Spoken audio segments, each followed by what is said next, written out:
করো ভাই।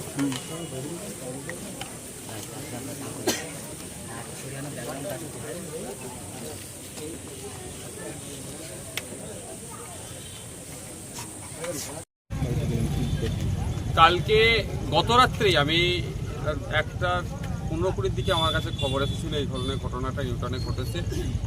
তখন থেকে আমাদের যারা নেতৃত্বরা আছে তাদের সাথে যোগাযোগ করি এবং আমাদের রায়নুরকে যেহেতু এখানকার একটা দেখে পাঠটা অনেকটাই দেখে যোগাযোগ করি যেটা কি ঘটনা কি দেখলাম। সত্যি মর্মান্তিক ঘটনা।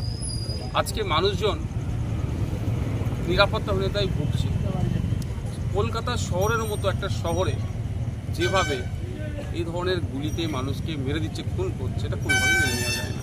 আমরা চাই প্রত্যেকের নিরাপত্তা বলয়ের মধ্যে থাকুক। আজকে পুলিশ ডে, আজকের দিনে দাঁড়িয়ে যদি আমি বলি পুলিশের ব্যর্থতা সত্যি খুব খারাপ লাগছে।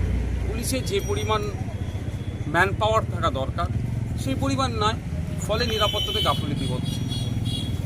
আজকে পরিবারের কাছে এসেছি, পরিবারের সাথে কথা বলেছি। পরিবারের মিতার যিনি মারা গিয়েছেন তার পিতার সাথেও কথা বলেছি, তিনিও শারীরিকভাবে অসুস্থ।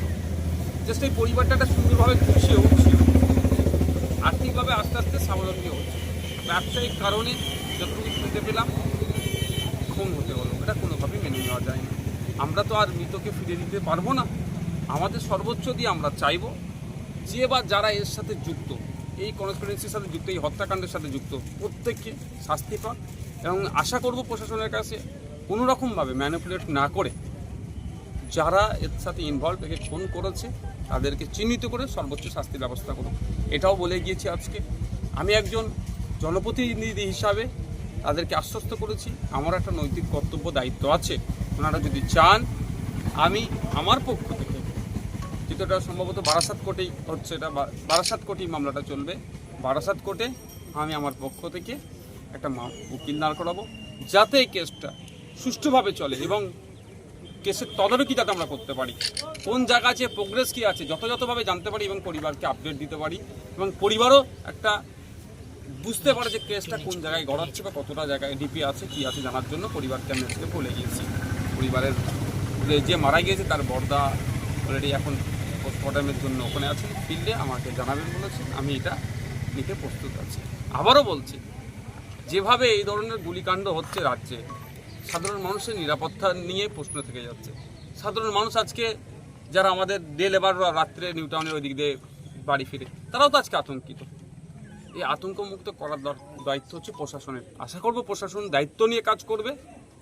এই খুনির সাথে যারা যুক্ত আছে তাদেরকে দ্রুত চার্জশিট দিয়ে বিচারের ব্যবস্থা করবেন এবং বাকি যারা ডে লেবার থেকে শুরু করে যারা যেখানেই আছে না কেন, যে নাগরিক, প্রত্যেকটা নাগরিকের মনে যে আতঙ্ক ঢুকছে এটা আতঙ্কমুক্ত করবে।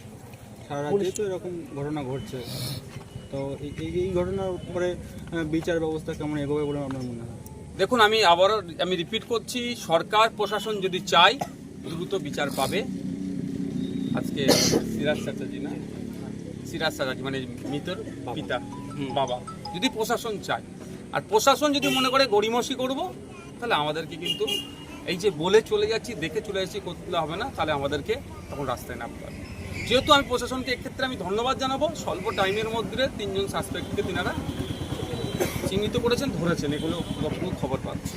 যদি এই তড়িঘড়ি হিসাবে প্রশাসন কাজ করে তাহলে আমাদেরকে রাস্তায় নামতে হবে না, আমাদেরকে প্রশাসনের বিরুদ্ধে কোনো মন্তব্য করতে হবে না। আর যদি মনে করি প্রশাসন গাফিলতি করছে, আর 5টা কেসের মতো এটাকে ধামাচাপা দেওয়ার চেষ্টা হচ্ছে, তাহলে আমি একজন বিধায়ক হিসাবে বলছি, ভাঙড়ের মানুষের সুখ-দুঃখের পাশে থাকার দায়িত্ব আমার, কর্তব্য মনে করে ভাঙড়ের মানুষের সাথে যদি অবহেলা হয় আমি চুপ করে বসে থাকতে পারবো না।